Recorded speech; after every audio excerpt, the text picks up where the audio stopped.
When you're out and about, you hear music drifting your way. From the store's music to your personal playlist, music is different for everyone. For me, and for you. Music reminds us of memories and feelings from our past. Sometimes it reminds us of who we were and who we are today.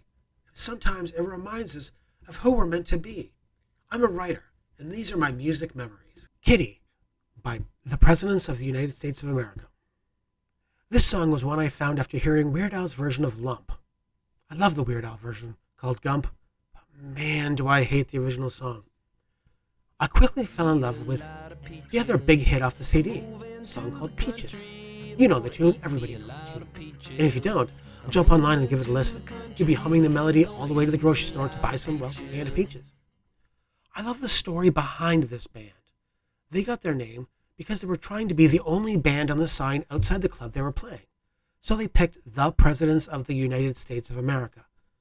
And after putting it on the sign, there was certainly no room for any other band playing that night. They only play fun, energetic music. One of their songs is about a frog who's a rock star. Wait, what? But it fits with the music that they play. It seems that they really do just have a good time playing. They don't sing any slow, sad love songs. They just want people to hum and smile while they're rocking out. On their first CD, there was this little forgotten song called Kitty. If you have cats, you can immediately empathize with this song. It's filled with a ton of cat-centric situations that made me fall in love with it. Well, that and the simple fact that I'm a big cat lover. If my pet has the intelligence to tell me off without attacking me, that's the pet for me. Dogs always seem to be the guys that would blindly follow orders, no questions asked. I like questions. It shows intelligence. My first cat was actually a family cat. That means I had to share her with my parents. But that was okay, because she was kind of a bitch. She was kind of unique. Not cuddly or even talkative. She was just there. But Holly was confident in what she wanted. It didn't matter to her what you thought, ever. I remember a dinner that my mother had made with these delicious-looking spinach noodles and pasta sauce. The noodles had that tasty green hue that I was really excited for, and apparently I wasn't the only one. As my parents and I sat down to eat, Holly jumped in the dining room table and leapt into the big plate of pasta in the center of the table. Her white feet quickly turned the same color as the sauce. We all scrambled to grab her, but Holly wasn't having any of it. She leapt directly off the table onto the carpeted floor. She didn't even touch the table. We all frantically tried to catch her, but we were always one step behind. We followed her saucy paw prints from the white dining room carpet into the kitchen. My dad picked her up while my mom tried to clean the sauce off her usually white socked feet. My job was to wipe up the trail of kitty prints off the floor. At least I succeeded in my task. My mom could just get the orange hue off her feet. Holly looked like she was going to scratch my mom's face off as she wiped her toes. So Holly had orangey feet for about a week afterwards. Now, that's a story that could be easily written off as a kitten being excited at something new. But Holly claimed her throne of queen a few months later. My dad was reading, like he usually did, on the living room couch. Holly jumped onto the back cushions. She proceeded to strut past my dad's head. He didn't pet her. At that point, we were all pretty wary of her attitude. Towards the end of the couch, maybe a few feet away from my dad. She stumbled. She didn't exactly fall off the couch, but she was forced to use her claws to keep herself from falling. My dad gave a short little laugh. Holly righted herself and calmly turned around, walking up to my dad and swatted him, right on the hand that was holding the book. He dropped it in surprise. It was then that Holly really claimed the title of queen in our home. My parents had 3 cats in total while I was living with them.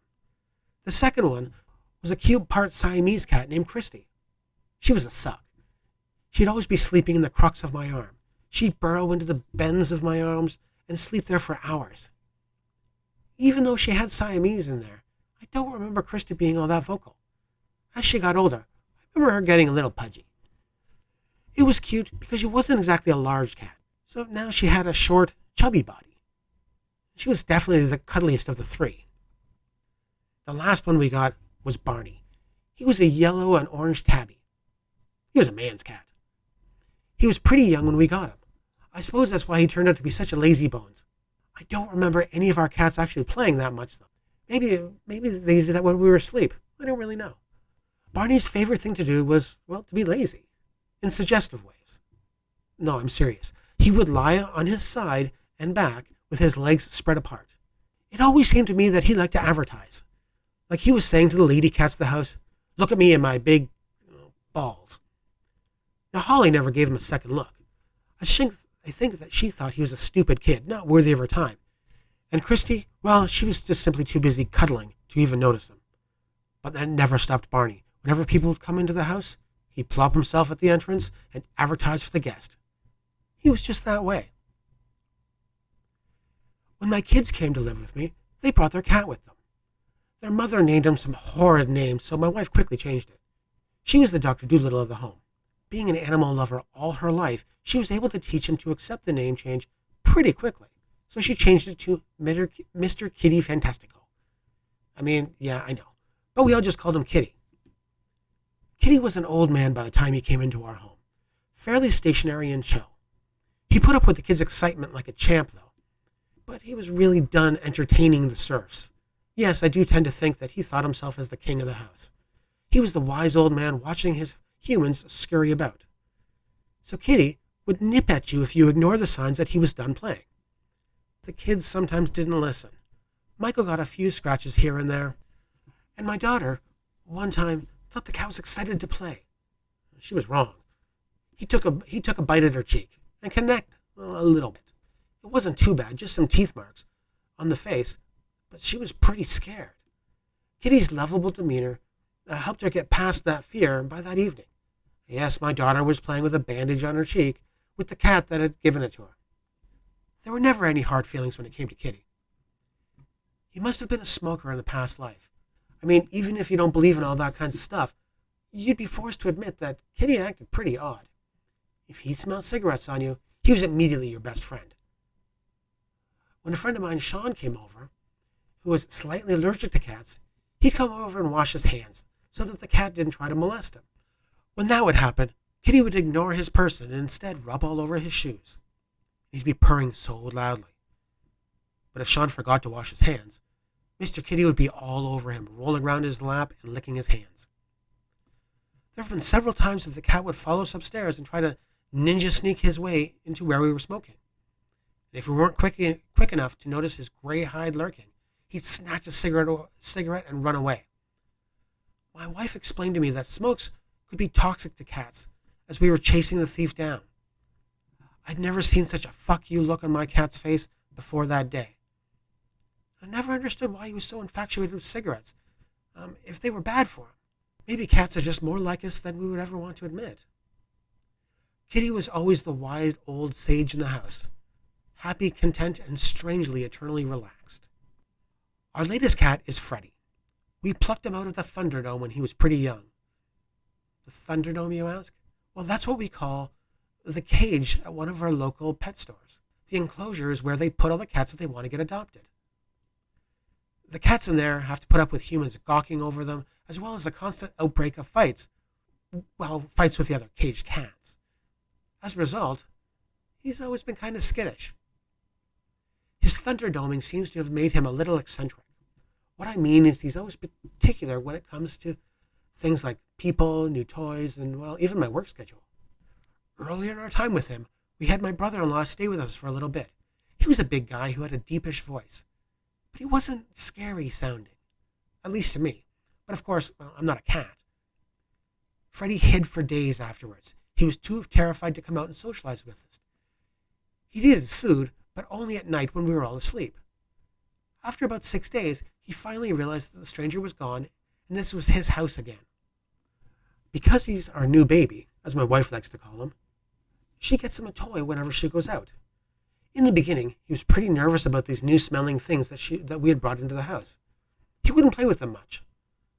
Lately, though, he doesn't have any problem with new toys. He just gets bored quickly. But in all honesty, it could be just about how he's the age of a teenager in people years.